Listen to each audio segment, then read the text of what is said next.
Oh, you idiot. Oh my god! Fucking teammates don't want to wait for revive.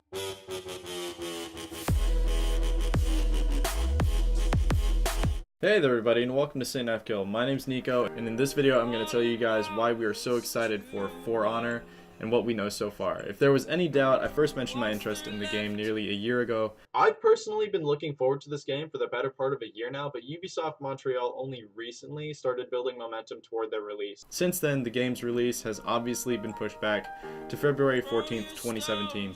Which also happens to be Valentine's Day. We played the limited alpha several months ago, and we just finished playing the closed beta, and with a few exceptions, the game felt very well faceted. The bit that we got to play showed us that For Honor has the ability to become a game with many different angles and a great depth of gameplay. During the alpha and beta, we could only play PvP, but we learned a lot about the game's mechanics. For starters, there are three factions: the Vikings, the Knights, and the Samurai, and you're not tied down to one or the other. At the beginning of a match, you could end up with a team of 2 Knights, a Viking, and a Samurai, or any combination against the other team, and you won't have to play 4 Knights against 4 Vikings or 4 Samurai. Also, completing matches will rank up your character rather than your faction or your account. What that means is that you'll have to rank up each class individually to unlock all their various abilities and boons, so I suggest you get acquainted with each of the different classes before the game launches. That way you'll have an idea of where you want to invest your time to have the most fun. During the alpha, we had access to the Warden and the Conqueror for the Knight faction, the Kensei and the Orochi for the Samurai, the Berserker and the Raider for the Viking faction, and then during the beta, they introduced the Peacekeeper for the Knights, the Nobushi for the Samurai, and the Warlord for the Vikings. I spent most of my time in the alpha playing the Warden for the Knights, and almost the entire beta playing the Peacekeeper. But here's a quick and dirty rundown on how these classes work, or at least how they worked in the alpha and beta. For the Knights, the Warden is a versatile DPS. The Warden's an alright character to play, I don't mind the Warden. Not super agile or super resilient, really just good at dealing consistent damage with their two-handed sword. The Conqueror is a straight up tank, slow with lots of armor including a shield, and big hits with their Morningstar Ball and Chain weapon.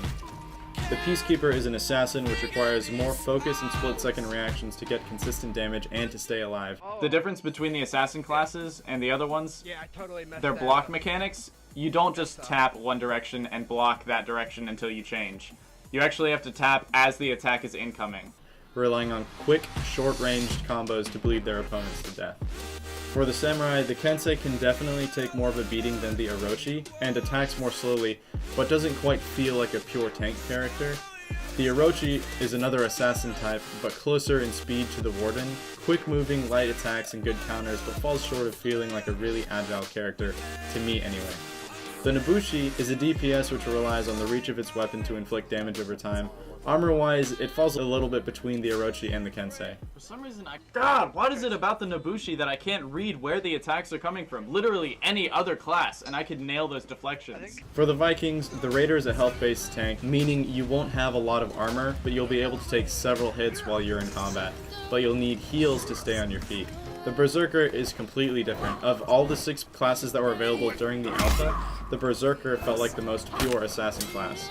Very quick, plenty of combos, light armor, deflections and interrupts are a must to keep this class on its feet.